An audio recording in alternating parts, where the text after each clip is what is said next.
এক গ্রামে বোকারাম আর চালাক শ্যাম নামে দুই বন্ধু বাস করত।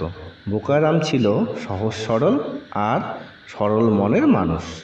অন্যদিকে চালাক শ্যাম ছিল খুব বুদ্ধিমান আর চতুর। একদিন গ্রামে এক ধনী ব্যবসায়ী এলেন এবং ঘোষণা করলেন যে কেউ যদি তাকে একটা বুদ্ধিমত্তার প্রমাণ দিতে পারে তবে তিনি তাকে অনেক পুরস্কার দেবেন। বোকারাম ও চালাক শ্যাম এই প্রতিযোগিতায় অংশগ্রহণ করার সিদ্ধান্ত নিল।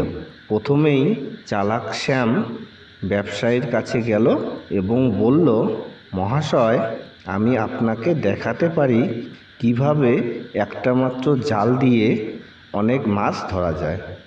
চালাক শ্যাম গ্রামের একটি পুকুরে গিয়ে জাল ফেলল এবং কিছুক্ষণ পরে অনেক মাছ ধরে নিয়ে এলো। ব্যবসায়ী খুব খুশি হলেন এবং শ্যামকে একটি সোনার মোহর দিলেন। পরে বোকারামের পালা এলো। বোকারাম কিছু ভেবে না পেয়ে ব্যবসায়ীর কাছে গিয়ে বলল, মহাশয়, আমি কিছু জানি না, কিন্তু আমি আমার সরলতার মাধ্যমে আপনার হৃদয় জয় করতে চাই। ব্যবসায়ী অবাক হয়ে বোকারামের কথা শুনলেন এবং ভাবলেন যে সরলতাও এক ধরনের বুদ্ধিমত্তা। বোকারামকে দেখে ব্যবসায়ীর মন নরম হয়ে গেল। তিনি বুঝতে পারলেন যে শুধু চালাকি নয়, সরলতাও মানুষের হৃদয় জয় করতে পারে। তাই তিনি বোকারামকে একটি স্বর্ণ উপহার দিলেন। এই ঘটনাটি থেকে গ্রামবাসীরা শিখল যে শুধু চালাক হলে চলবে না, মাঝে মাঝে সরলতাও জীবনে অনেক দরকারি।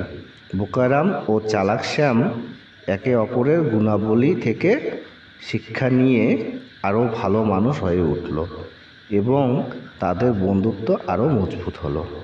এভাবেই তারা সুখে শান্তিতে বাস করতে লাগলো এবং গ্রামের লোকজন তাদের থেকে জীবনের অনেকগুলো গুরুত্বপূর্ণ পাঠ শিখতে পেল। বন্ধুরা, আমার এই ভিডিওটি যদি আপনাদের ভালো লাগে তাহলে আমার চ্যানেলটিকে অবশ্যই সাবস্ক্রাইব করতে ভুলবেন না।